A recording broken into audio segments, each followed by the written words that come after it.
welcome into a long overdue episode of Out of Bounds alongside with John Luck. I'm Brian Berard.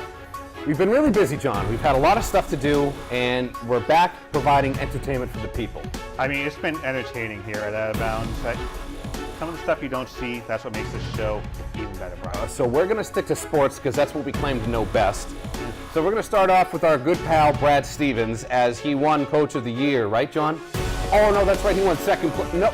You can learn to read the monitor there, Brian. It says he actually won Stevens. third, finished in third place in Coach of the Year. So, John, was this a snub? I think it was a snub, yes.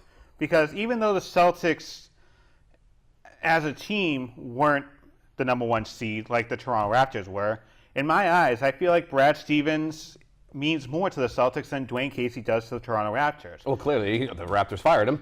Yeah, and he still won Coach of the Year, so go figure. I mean, it's like when you go ahead and get Employee of the Month at your job after you get canned, you know, that might make it kind of awkward. It's just a parting gift. Right. Severance package. If you go back and watch the NBA awards, he doesn't point out Toronto at all. He points out Detroit. But in my eyes, I feel like if you look at Quinn Snyder there, the middle name, and Brad Stevens, if they were 1 and 2, I could have seen either person winning because I think they mean more to their teams than Dwayne Casey does to the Toronto Raptors. The Raptors just went all in for the first 82 games of the season, so the regular season, with Lowry and DeRozan and I think his name's Fred VanVleet. But anyways, you know, they had 3 players that they basically rode all through the regular season. Eventually the wheels fell off in the playoffs and they lost. Brad Stevens, his season turned around in the first 5-6 minutes when Gordon Hayward's leg turned around. Yeah. He had to go ahead and figure out what to do with this team from the first game of the season. So he's kind of trying to figure out lineups, matchups, off-the-ball screens, trying to game plan every single game for the Celtics. And I feel like he won the Celtics some games. So let me ask you this. Who was the number 1 seed this year in the East? That would be your Toronto Raptors. And who did the coaches feel was the Coach of the Year? Well, they don't know anything, but it was nevertheless Dwayne Casey. So this is where you're being the non-level-headed green teamer, because not only did the coaches not believe Brad Stevens was the Coach of the Year, the media didn't feel like he was the Coach of the Year. Now, I know all the Celtics fans are going to say that he's the Coach of the Year. But some of the coaches also gave Doc Rivers Coach of the Year votes as well. What's that say? You don't want to vote for your friend? Who cares about who finished in 18th place as Coach of the Year? Oh, it's like you in trivia. You finished. Hey, let's get one thing straight here. I'm a winner. The last time I won, first loser. Okay? But that's beside the point, John. Let's get back to the facts here. Okay, what do you got? So, John, let me ask you this. Whose team is better? Is it Toronto or is it Boston? I think it's more of a toss-up, but I think Boston is a better team. Oh, so Boston's a better team. Yet you had the better team still end up at what seed in the East? That would be the 3? The 3 seed. Okay, cool. So you agreed that the worst roster ended up first place. Who helped them get there? Okay, but you can also... Don't tell me the players, because you just agreed that the players in Boston... But you can go ahead and say that Cleveland's a better team, and they were what, the 4 seed? But they have one player. Other than that, who else is on that team? They have J.R. Smith, who doesn't know the score of a game. But who can't see? And I think you told me a few months ago that really it's just numbers at that point. It comes down to who has the better team, who gets further in the playoffs. And if you're going with your logic, then Cleveland's a better team than Toronto. Well, I think they're not the better team, John. They don't have a Coach of the Year. They went the number 1 seed, and they still went further than the Raptors. So and they won 0 games in the NBA Toronto's better Finals. than Cleveland, then.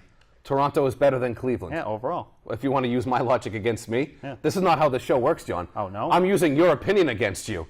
We're not supposed to use logic on this show, John, because it doesn't help my side of the argument, so I'm not going to accept it.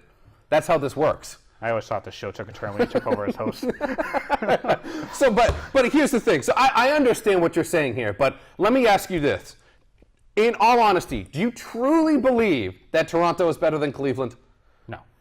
So Cleveland is clearly the number 1 team in the East. It's almost like what happened last year. Here's the thing. With LeBron James, because he is the best player in the NBA, he understands that it doesn't matter what seed he is going to destroy the Eastern Conference. He's going to get through the Eastern Conference. LeBron James, you can give him the 8th seed. He doesn't matter to him. He is going to destroy that Eastern Conference.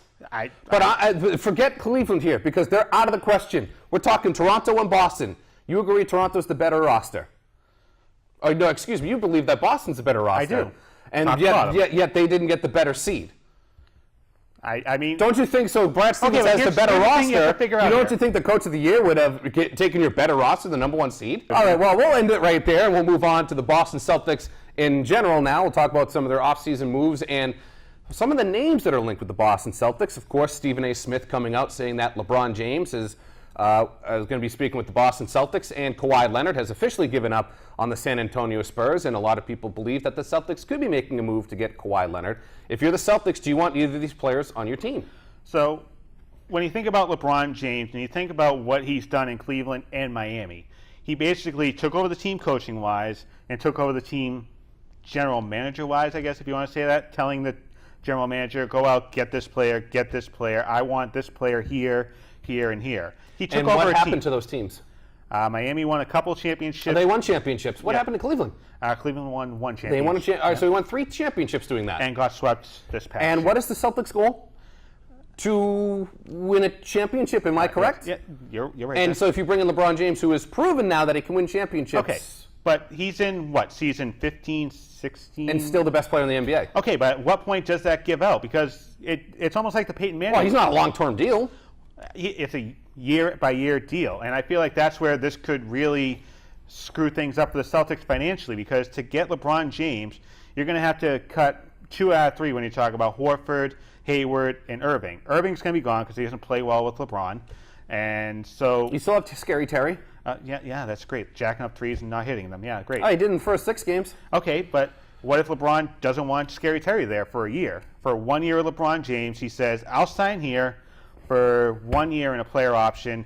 You get rid of Terry Rozier, Jaylen Brown, or Jason Tatum. And you win an NBA championship. So I believe that you should have LeBron James on the team. Let's move over to Kawhi Leonard. He's given up on San Antonio. A lot of players and people, I should say, believe that Kawhi Leonard is a better offensive, at least offensive option than Kyrie Irving is. Maybe not defensively, but do you think that the Celtics should try to get Kawhi Leonard on this team? Nope. No, and no. Please reiterate your answer. No. All right, let's write that one down. There you go. I was looking at Bleacher Report earlier today, and they were throwing out some trades. And I think the one that San Antonio would probably say yes to is the Celtics would get Kawhi Leonard, obviously. San Antonio would receive Jaylen Brown, Terry Rozier, Marcus Morris, the Memphis first-round pick, and the Sacramento first-round pick. That's a 5-for-1 trade, so that's a lot of assets to give up for Kawhi Leonard, the guy that has vociferously said that he doesn't want to go to LA after this season. You're going to go ahead and give up the future in Jaylen Brown, Terry Rozier. You're going to give up 2 huge assets, I think, in the Memphis and Sacramento first-round pick for a guy that you don't know what he's going to give you as far as on the court, because don't forget last year he only played 9 games, averaged 16 points a game and 23 minutes a game for Greg Popovich. And it's been talked about in the NBA how Brad Stevens and Greg Popovich kind of are on the same brainwave as far as basketball IQ goes. Fair to say. So if you can't play for Greg Popovich in San Antonio, not really one of the top 20 media markets, I think, you think you're going to do better in Boston with Brad Stevens and a top 10 media market, sports reporters coming at you everywhere. You think you're going to do better there? I don't think so. I think you're going to have the same amount of quit in Boston that you had in San Antonio. So you talk about the media market, and isn't LA, correct me if I'm wrong, like top 2, 3? So you mean to tell me that the LA reporter is going to be so chill and relaxed and not coming after him, but the Boston media is going to be so down his throat? All right, so let's talk about some of the things that LA has that Boston doesn't. I think you can go ahead. Clean water. Oh, I guess. There you go. But LA has wildfires?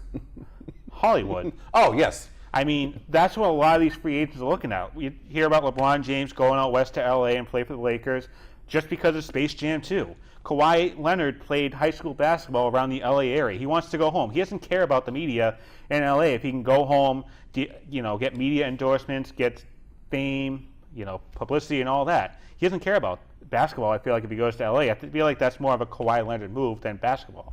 Well, I just find it ironic that you mentioned all the media, how they're going to be down his throat in Boston, yet you go to LA, who's one of the larger media markets. Whatever, I guess their media is nice there. In LA, to get away from the sports media, you just go to Hollywood. And in Hollywood, as long as the check clears, forget everything else. I think ultimately what it comes down to is who do you value as a better player, Kawhi Leonard or Kyrie Irving? To me, I think it's Kyrie. I think Kyrie makes his shot or makes more offensive opportunities than Kawhi Leonard does. I think Kawhi is more of an old school basketball player, whereas Kyrie, he can create anything in space and get that opportunity. So for me, I would love to see LeBron James come to Boston. I would love to see them get better. But I mean, so then let me ask you this then, John. Like this roster with Gordon Hayward and Kyrie, are they good enough to win an NBA title? Are we talking? What we would expect, what we know Gordon Hayward to be, and what Kyrie Irving to be. Do we expect this to be an NBA championship contender? So if we're talking, obviously a contender, but do you think they're an NBA champion? If we're talking next year, the 2019 NBA Finals, realistically, I think the Celtics could make a run at being champions. I think with the Golden State Warriors, Steph Curry, I feel like is starting to show some physical signs that maybe he can't play to the level he played a few years ago. And as far as contracts go, I feel like the Celtics are built more for the next 4 or 5 years than teams like the Warriors or the Rockets or the Cavs. I feel like the Celtics have put the past 3 or 4 years built up to this opportunity here to be in title contention for the next 5 to 10 years, and I feel like the Celtics could win a championship next year. Well, how many years have we said that in the years past, that the Celtics they're title contenders, they're building their way up, and you sitting there saying 4 or 5 years? How much longer is Gordon Hayward here for? So Gordon Hayward is here for what, another 3 years? Okay, and how long is Kyrie Irving here for? Kyrie's here for 1, but here's the thing. Then what do you do after that? Rely on Jason Tatum? Okay, so if you trade Kyrie for Kawhi, you think Kawhi? I'm not saying bring in Kawhi. I think Kyrie is a better player. Right. This is more LeBron. Why does everybody want LeBron James? He's the best player in the NBA. You don't want the best player in the NBA. You're only playing with time here. At some point, he's going to go ahead and fall off the cliff. All right, so do you want to win guaranteed championships or keep building to what might be? I like the course the Celtics are on. Am I in the minority on that? Probably. It doesn't make me sound like I don't want to win a championship? Probably. But I feel like the Celtics right now, they're on the right track. I feel like if you go They've been on the right track for 4 years now, and what's happened out of it? No, they've been on if you look at it through a green teamer class, then they've been on the right track for 3 or 4 years because they had Isaiah Thomas scoring 50 points in the playoffs and, losing teeth and all that. I mean, those were kind of pipe dream for a championship. I feel like this year and going forward, I feel like we're talking about a realistic opportunity here as far as the mixture of youth and veterans of getting a title here in Boston.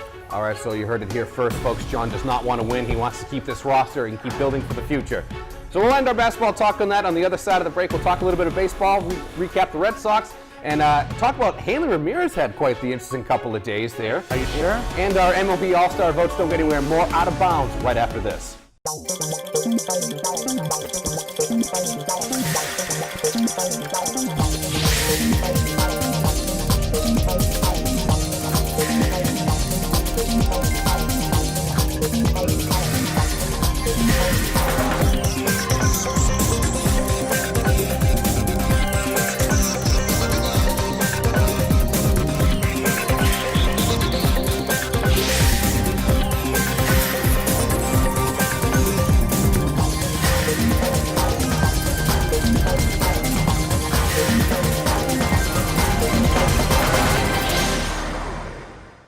Welcome back to Out of Bounds, alongside with John Luck. I'm Brian Berard. We had our basketball talk, and now we're going to move on to the Boston Red Sox.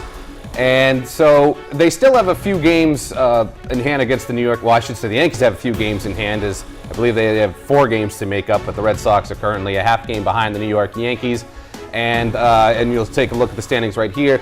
And they had quite the, batting practice games against Seattle Mariners. I mean, Stephen Wright was the first pitcher, I think, since 1940-something to give up 10 earned runs in a game and was not the losing pitcher. So the Red Sox did end up winning that game 14-10. But the offense was either really hitting, they're really there, or they were nowhere to be found. And you start to see this with a lot of teams, I feel like, John, in the middle of the season, where they kind of go through these peaks and valleys, and they really don't know, if they're on the up or if they're on the down. But what do you make of the Red Sox since the last time we spoke a few weeks ago against them?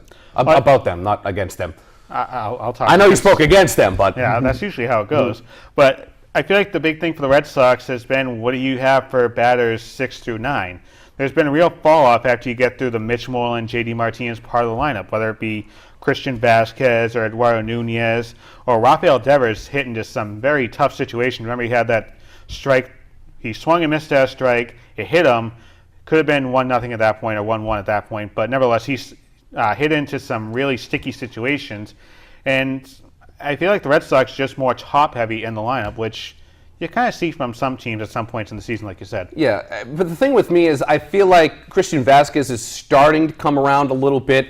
Jackie Bradley is not coming around a little bit. And they put Blake Swihart in there, and they're still going to rotate him in there. But, Brock Holt was actually doing a pretty good job. It's a tough job for Alex Cora because you got some good bats on the bench, but it's, if you take out Jackie Bradley and put in Brock Holt, you may suffer a little bit defensively. It's a tricky job, but I think overall the team is going to be fine.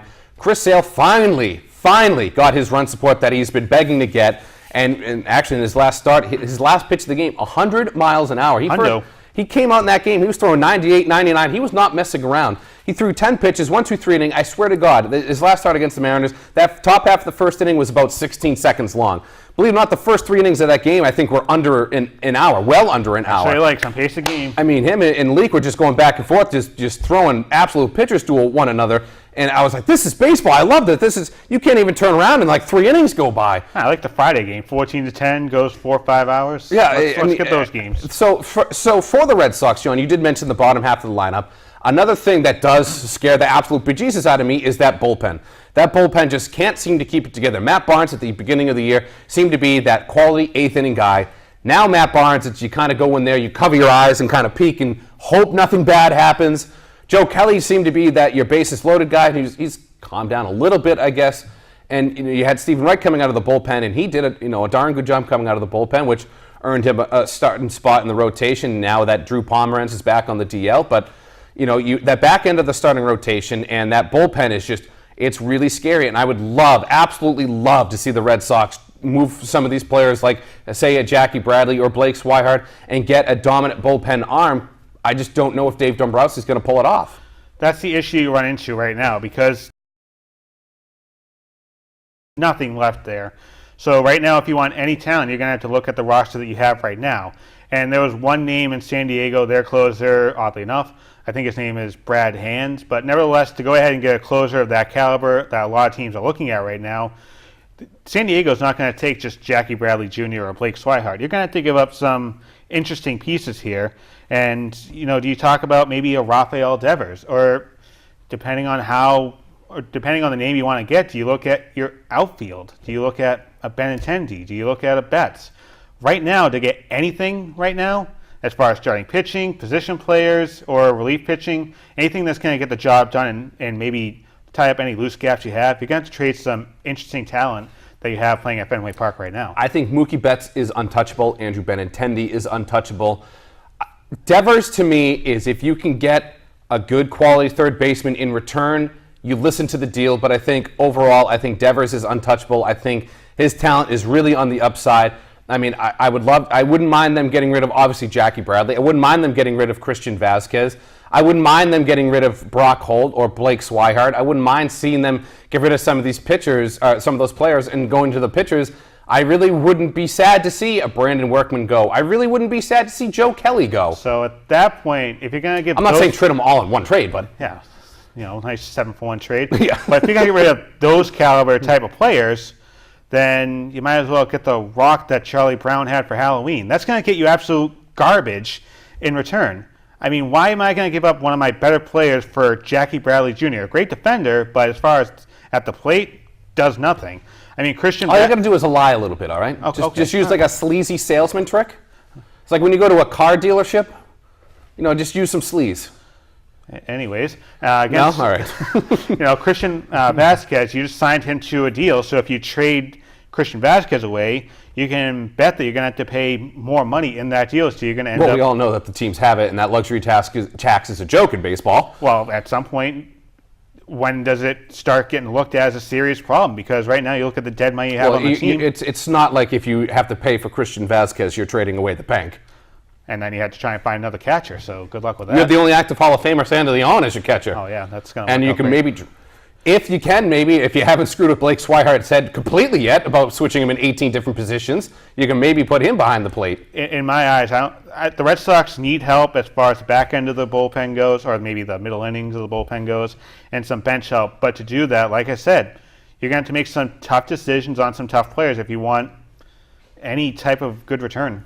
All right, so we're going to talk about a former Red Sox player that had quite an interesting 48 hours, to say the least. Especially if you read your Twitter page. Especially if you read my Twitter page, and that is Hanley Ramirez. Of course, a couple weeks ago, the Red Sox did designate him for assignment, and Michelle McPhee of ABC News came out and said that Hanley Ramirez has, well, issues, as he's being eyed in an ongoing federal and state investigation. And that's all she said. And then you know how social media loves to just keep going and going and going. I don't know. I'll get to it. You saw a lot of people going and going, and a lot of things came up was drug trafficking, and you know there's these drug issues. And I stupidly went off a tweet with zero merit that linked him to drug trafficking and a potential murder in the Dominican Republic in 2015. And after speaking with AJ Perez of USA Today and realizing that I'm an idiot, and I since deleted that tweet. We've done that for years. There is no connection to the Dominican Republic whatsoever at this time. There's actually no connection of Hanley Ramirez to anything at this time. What it all turned out to be was a guy got pulled over, had some drugs in his car, and thought dropping Hanley Ramirez's name was going to get him out of an arrest, and they supposedly FaceTimed Hanley Ramirez right then and there. But not knowing that latter part of the deal, it totally made sense as to why zero teams wanted to take a flyer on Hanley Ramirez, because you sit there and you go, wow, that's some pretty serious allegations. Now I understand why no teams want him. And all of a sudden we find out some guy just tried to do some name dropping to get out of an arrest. And then Hanley came out and tweeted that it was for personal reasons that he didn't do, he's not pursuing baseball, he's enjoying his time with family and friends and whatnot. But quite the time for Hanley Ramirez. And of course, I'll fully admit, and I deserve every sort of, name calling and whatever you want to call, that I stupidly went off an inaccurate tweet. And for that, I apologize. I know, I'm sure Hanley Ramirez is definitely watching this right now. I've always said, if anything ever comes back to you, just take it as, you know what, they're actually watching. I mean, Hanley Ramirez might be watching this right now. But I apologize to everyone out there for going off of a completely meritless tweet and linking Hanley Ramirez to a potential murder in the Dominican Republic. But in my defense, I did not call him a murderer. I just said, according to reports, but then I found out the kid's not even a reporter, not a journalist. He's just out there looking for attention. Yeah, he got attention. But so, John, what do you certainly did. What do you make of this fiasco from Hanley Ramirez? Because I think this is a perfect definition of how awful social media can really be. I think social media is awful. And then when you talk about a lot of rich players, you have to be careful who you're friends with. It sounds weird, but if you have a lot of money, you're going to attract some people that you might not want to attract. At that traffic stop, he said that he was carrying a gift from Hanley Ramirez's mom that turned out to be 435 grams of fentanyl and 7 grams of crack. But at some point, if you're one of these players that makes $150 million over 8 years, you're going to have to be careful of who your friends are. And I feel like Hanley Ramirez just needs some time to get away from it all, and his check still clears for $22 million this year. So why not just take a season or a half season off? I think he'll probably find something after the All Star break, and at that point he'll be a veteran minimum. But nevertheless, he'll probably go to a good team like the Houston Astros, I think. So the whole thing here, what I have the bigger issue with is with Michelle McPhee, who first broke the story, which caused this downward spiral. And she's linking these two stories together. And the way that she worded that tweet made you believe that Hanley Ramirez was in some serious trouble. And then she went on, I forget what radio show it was, but it was on 98.5 The Sports Hub. I don't know what show it was exactly.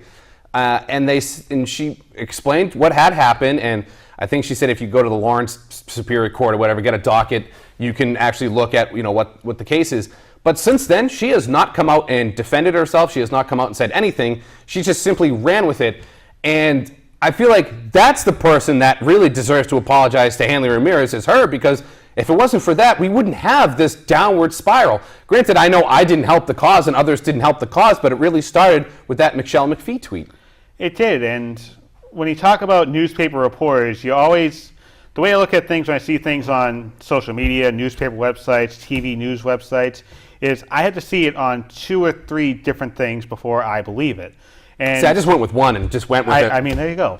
It's a 2018 way of looking at things. But as a journalist, even as someone that investigates into court cases or anything like that, you want an article that's going to go ahead and make people go, and talk about it and click on it and read it. So if you put something online that says Hanley Ramirez has some issues, you're going to click on it, and it doesn't matter if it's right or not. I mean, that's the age we live in now in journalism, just as long as it gets you the readers. And Michelle McPhee went on EEI or something like that and basically backed herself into a corner, which is a problem, I feel like, when you talk about someone working with a big team like the Red Sox and a big-name athlete like Hanley Ramirez. Which now adds really a bigger question. So why did the Red Sox cut him? I know he went 0 for 20, and he started off the year great, but it's, well, you don't have to designate him for assignment. You can. There's a way that you literally are getting nothing in return for Hanley Ramirez. You didn't even want to try to trade him, but there's maybe something out there. Who knows? Well, the question you kind of have to think about in the back of your mind is, did the Red Sox play everything the right way? I mean, when did all this happen? Did they know about anything like this? Did it get leaked out to any of the other teams? When did this all initially go down? And I feel like that's the question that you have to ask yourself, and why teams didn't want to trade anything for Hanley Ramirez. I think financially for the Red Sox, it makes sense to go ahead and cut Hanley, because if he had another 300 plate appearances, the Red Sox would have been locked in for another $22 million next year. Well, I think where the DFA came out was roughly around the same time where his friend got pulled over. But we'll leave our baseball talk off with that. No, we're not. We have one more thing to go, John. I completely forgot. We have to talk about our MLB All Star game here. It's coming up right around the corner, Midsummer's Classic. This year's All Star game is no longer going to determine home field advantage in the World Series. Thank the Lord for that, because I think that was one of the most asinine ideas ever in history. That affected my viewership. So we're going to talk about our All-Star ballots. John, we'll start with you. I know you and I have a similar All-Star ballot, but John, let's talk about you and your AL All-Star ballot. I like talking about me, but I went kind of with the best players statistically speaking. You look at your starting lineup, in my eyes, I think Salvador Perez of the Kansas City Royals, that's where you differ. All right, so like you said, John, we don't really have much differences in our ballots. I know for me at catcher, I have Gary Sanchez of the New York Yankees. Same thing with the infield, Jose Abreu, Altuve, Ramirez, Machado. Another difference we have is I have Mookie Betts in the outfield, you have Andrew Benintendi. And of course, for my pitcher, I have Justin Verlander. He's one of the top ERAs in baseball. He's has the most, I think he's top 5 in strikeouts in baseball. When Mookie Betts did, and I think Mookie Betts is right on track to be an MVP this season. So we'll end our baseball talk with that. At the other side of the break, we'll have our final thoughts. Don't go anywhere. More Out of Bounds right after this.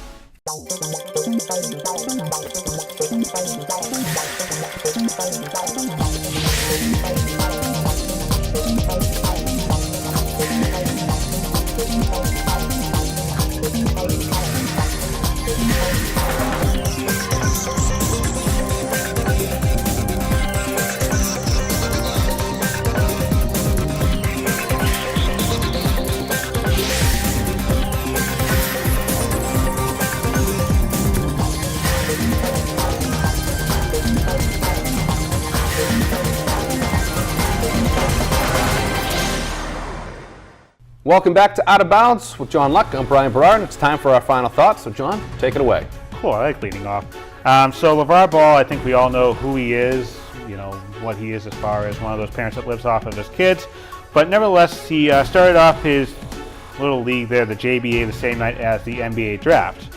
Later on that night, his son, LeAngelo Ball, didn't get drafted. And he was, basically offended by that.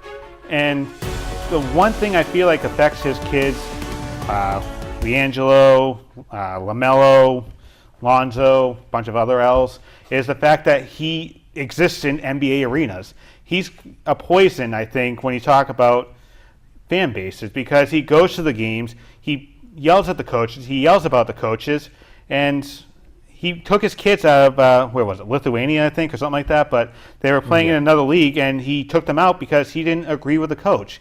In my eyes, LeVar Ball can be a better parent if he just steps back and let his kids take over. Lonzo Ball, I feel like, is a player that in the next 5 years could be a player that could be part of a big three. LiAngelo Ball is a player I feel like that could be on an NBA team, but the reason a lot of teams look past him is because of LeVar Ball. I wonder if he acts different at home. I wonder if this is just a thing that he puts on just to be a tool. Well, if you go back and look at some of his greater media appearances, lip sync battle, when he ran down the ring in WWE, First Take, Undisputed, anything like that. I don't know. Yeah. So I'm going to talk about baseball because we had such a heated debate about baseball earlier. But for me, John, I know it was one of your final thoughts, way back, but last night we had the opportunity to broadcast Brockton Rox and Worcester Bravehearts game, and that game absolutely just flew by. Under 3 hours, and I said, this is what baseball is supposed to be. So for my final thought, I want people to realize that baseball does need some drastic changes. We need a pitch clock in baseball. You absolutely need a pitch clock in baseball. You need to shorten the amount of time in between innings. We found out that actually they only have 90 seconds in between innings, but MLB or their local broadcast only sells 60 seconds. So you're sitting there with 30 seconds of, well, what do I do here? So I think baseball, I'm not saying it has to be so drastic where you cut the game down from 9 to 7 innings. I think that 9 innings, we have been able to play 9-inning games in 2 hours before, or 2.5 hours. I think baseball really needs to get a pitch clock into these games. I mean, we see how successful it is in minor league baseball. We've seen it so successful in the Arizona Fall League. I think if you get that in there, that's really going to help out these games. And we've seen a lot of players, younger players coming up from minor leagues, and it's kind of, they don't know how to not pitch with it. That's naturally what they are. They're just going to pitch very quick. Also, I think you need to limit the amount of games in the season. I think 162 games in a baseball season is way too freaking many games in a season. You don't need to be playing day in and day out. I really don't think you need to do that. And I think another swell idea here, and if it can somehow work out, if your game gets rained out, don't make it up. We don't need day-night doubleheaders. For the love of God. I mean, you don't need to play 2 baseball games in a day. But obviously, if there's tiebreaker implications, yes, you can play that game. But if it really doesn't mean anything to the standings, don't make up the game. Because I feel like if you do that, the players are going to be a little bit happier. I think the fans are going to be happier. But we ultimately need to change this game because I know you have some of these baseball purists out here that say, no, we don't need a pitch clock. No, we don't need this. We still have people that are bitching about the fact that they got rid of the intentional walk. I love that idea. You don't need to throw those 4 stupid pitches 80 feet outside. Well, what if it's a bad pitch and they can get a hit? Oh, I don't care. You're still going to get on first base anyways. What's the big deal with it? So for baseball, you need to change the game. You need to speed this up because I loved watching that game last night. Even though the Rocks didn't win, I was like, yes, great. Finally, a game in under 3 hours. I think if you go back a couple weeks ago, too, you had that Red Sox-Seattle game on a Saturday night. Started at 8 o'clock. It wasn't right through. I think that thing was just under 2.5 hours, and that's the type of baseball I like.